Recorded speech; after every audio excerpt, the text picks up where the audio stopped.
today's video, we'll be talking about credit management, right? If you were raised like me, you were probably told that debt is bad and credit is bad, right? So that's what I was told when I was growing up, and I actually believed it and I lived by the rules until when I was grown and I had to realize that, well, some things I might have to buy on credit, right? Some things of the high value, I don't have cash for it. I need to buy them on credit, right? Things like your house, things like your car, probably most of us don't have that much money to buy it on cash, right? So that's when for me, credit became justifiable that, well, in as much as they did say that credit is bad, I might need to buy those things on credit. Okay, let's sip some tea. Okay, so yeah, and that's probably what most of us got to experience, right? And that's how we started accumulating debt or accumulating credit and start having maybe your home loan or your car loan, etc. So in as much as yes, we have good reason for having that credit, right, we still have to manage it very well so that we don't get stuck, that we still win even in this system that is meant for us to lose, right?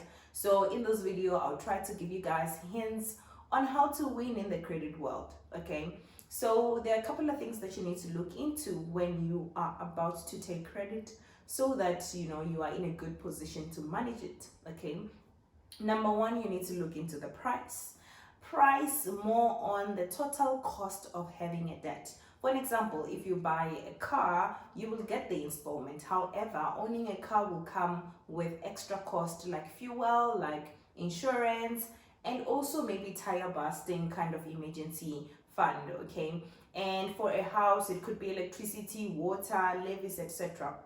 So when you look into getting a debt, you need to look into the total cost of having that debt instead of just looking into the debt. That will help you for the planning and the budgeting side. Number two, the interest rate. Guys, I can't emphasize enough how much important it is to have a good credit score. Okay, and that translates obviously to your interest rate.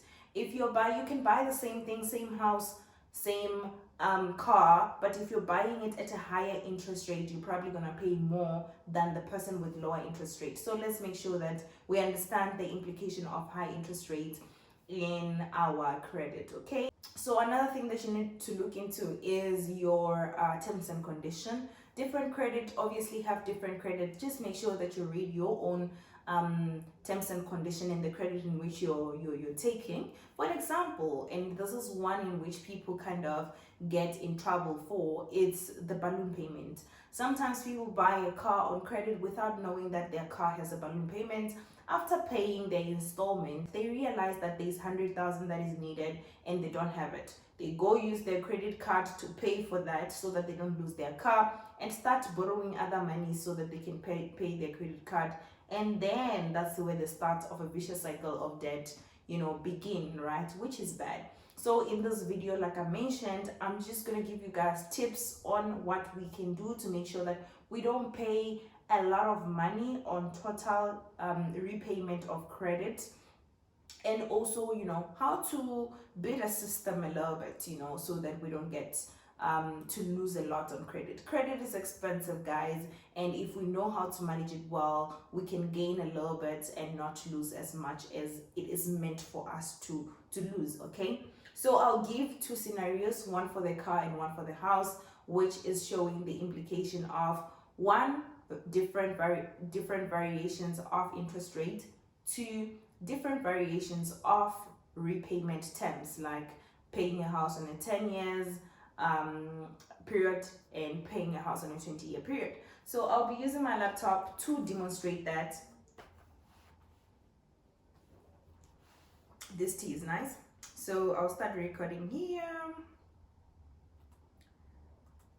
Recording in progress. Recording in progress. Okay, so like I said, I have a demonstration here.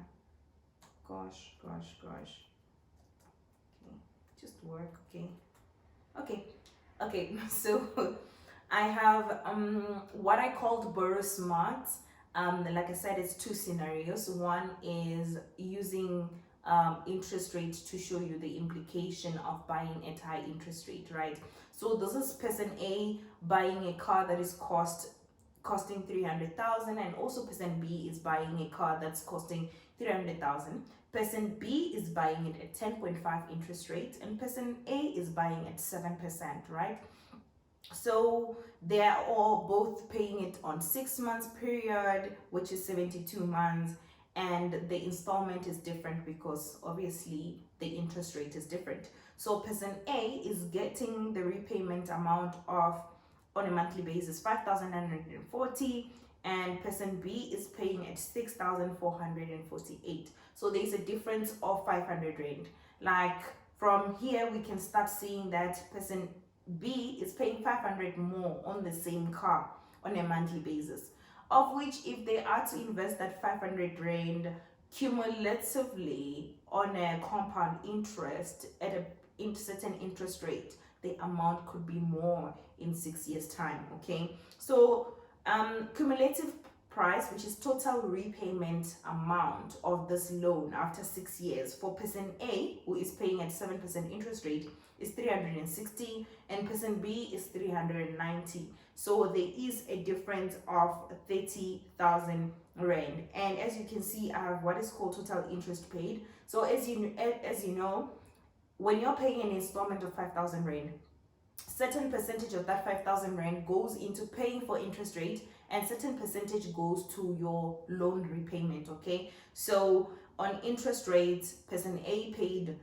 60,000 and person B paid 90,000, and the difference between the two amount that they paid is 30,000. So if person B had worked on their interest rate, they would have saved, for them to get 7%, they would have saved 30,000 rand. Okay, which is a lot of money, guys. It's a lot of money. So it's okay for you to wait and work on your credit score, which is what translates to interest rate, so that you can get to save money, right, guys? Buying things on a higher interest rate just, you know, get us to pay more money unnecessarily. And there are things which you can do to improve your credit score, and it doesn't have to take 5 years. So what I believe is that if you want to buy something on credit, take at least the 12 months for planning, so that if you don't have good credit score, you can put the necessary steps in place for you to actually improve your credit score, so that you can have better interest rate. Like, it doesn't help that you're paying 7,000 rand for a Kia, and another person is paying 7,000 rand for a BMW, right?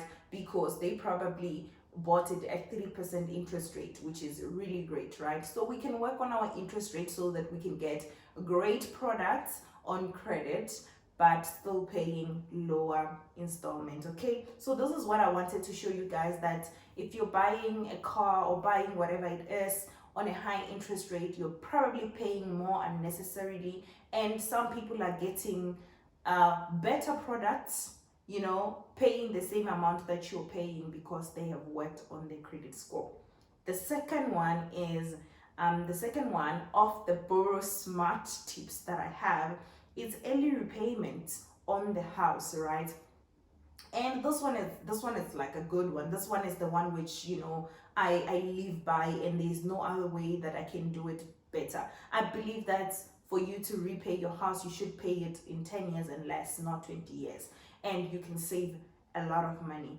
And I will talk about the scenario that caused people to actually pay on a 20-year period, and what you can do to allow yourself to pay on half the number of years. Okay, so person A is buying a house which is costing 900,000. Person B is buying the same house, 900,000, and they worked on their interest, on their credit score, and they borrowed this, approved this house at 7% interest rate, which is currently the prime rate. Person A, however, is buying this house on a 20 years period, and person B is buying on a 10-year period. Right, so the repayment amount for person A is 7,000 rand, and for person B is 10,500 rand. Person B is paying a lot. Okay, However, it's paying on 10 years basis, and that it's equivalent to 120 months or payment period or payment number of payments. And for person B is 240, which is the 20 years. Cumulatively, like the total amount of money that person A gets to pay after 20 years, it's 1,702,439 rand.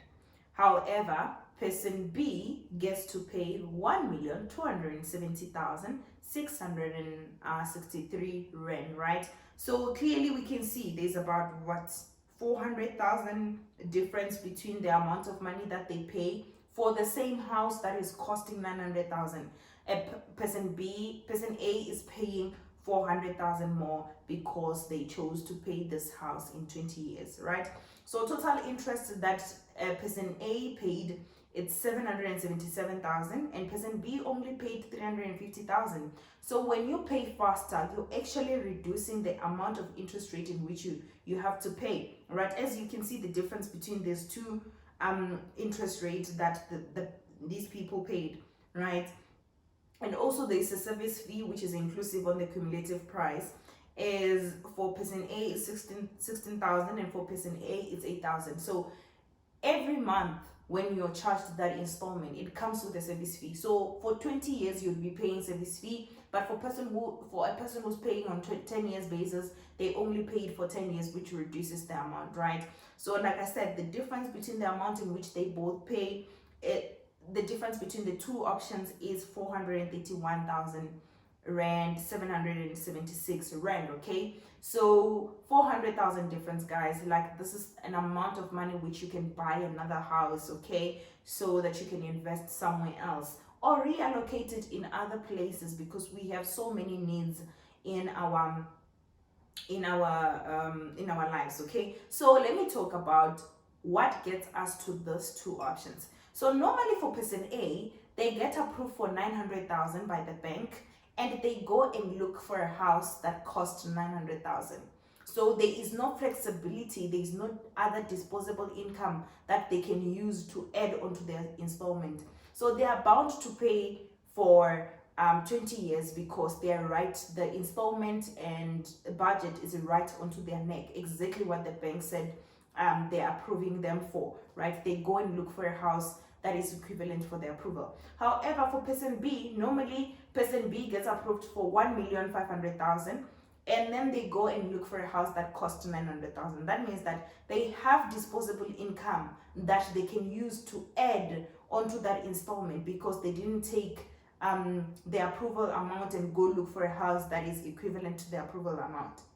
So that allows them the flexibility to add onto the installment. So the installment possibly would be the same as person A, which is 7,993. However, person B has additional amount to add onto that 7,000 to pay to make it 10,500, so that they can pay it on 10 years basis. And that reduces so much money, guys, so much money which we can allocate elsewhere. And this is the kind of things that we need to be mindful for. You know, if you're being told that you are approved for 700,000, try to look for a house that is like 500,000, you know, or so that you have that flexibility to pay on a shorter period, and you know, and save some money. Okay, so that's all that I wanted to share with you guys. I hope you enjoyed this video. Just let me know what has been the highlight on this video for you, and if you like the content of this channel, be sure to subscribe and give me a thumbs up. Thank you.